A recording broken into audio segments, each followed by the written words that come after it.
চারপাশে প্রচুর মানুষের সাথে দেখা হবে, আপনাকে ভিড় ঠেলে এগোতে হবে, অনেক রকম কথা কানে আসবে।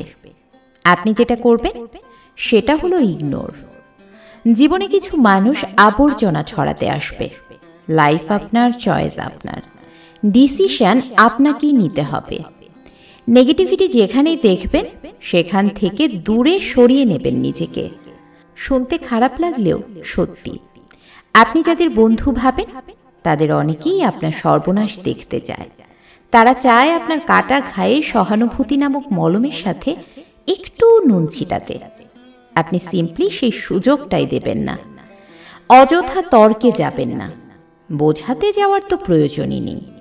কেউ যদি আপনাকে মূর্খ বলে তাই মেনে নিয়ে হেসে বেরিয়ে আসুন। এই যে আপনি সময় আর এনার্জি বাঁচিয়ে নিলেন, ব্যাস ওইটাই দরকার। যে যা বলছে শুনে নিন আর মুচকি হেসে থ্যাংক ইউ বলে নিজের সিদ্ধান্তটা নিজেই নিন। যারা শির দ্বারা সোজা করে নিজের সিদ্ধান্ত নিজে নিতে পারে তারা আসলেই জীবনটা চেনে বোঝে। আপনাকে নিয়ে যখন বাকিরা সমালোচনা করতে ব্যস্ত থাকবে, আপনি সেই সময় ভালো কোনো বই পড়ুন, প্রিয়জনের সাথে কোথাও ঘুরে আসুন, রং তুলি নিয়ে ক্যানভাস সাজান, ঘর গোছান, গান শুনুন, আরও দুটো সিনেমা দেখুন, কিছু গাছ লাগান, খেলাধুলা করুন, ছবি তুলুন, ব্যায়াম করুন, সৃষ্টিকর্তার উপাসনা করুন। মোদ্দা কথা হলো তাদের কথায় রিয়্যাক্ট করবেন না। যা বলছে বলুক, আপনার কানে এলেও ফেলে দিন। দিন শেষে আপনি জানেন আপনি কি, কেমন, আর এটাও জানেন যারা বলছে তারা আপনার কাছে জাস্ট ম্যাটার করে না। আপনার পরিবার এবং বন্ধুদের নিয়ে একটা বাউন্ডারি সেট করুন।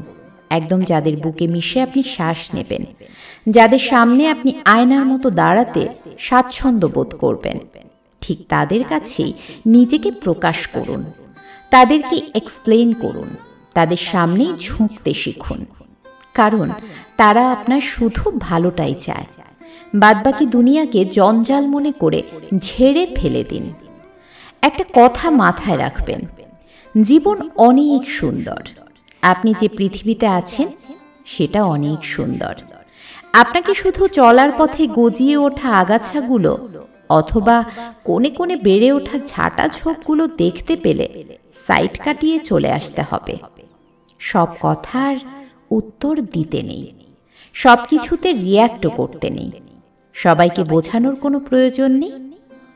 এগুলো বাদ না দিতে পারলে লসটা কিন্তু আপনারই। তাই বি কেয়ারফুল।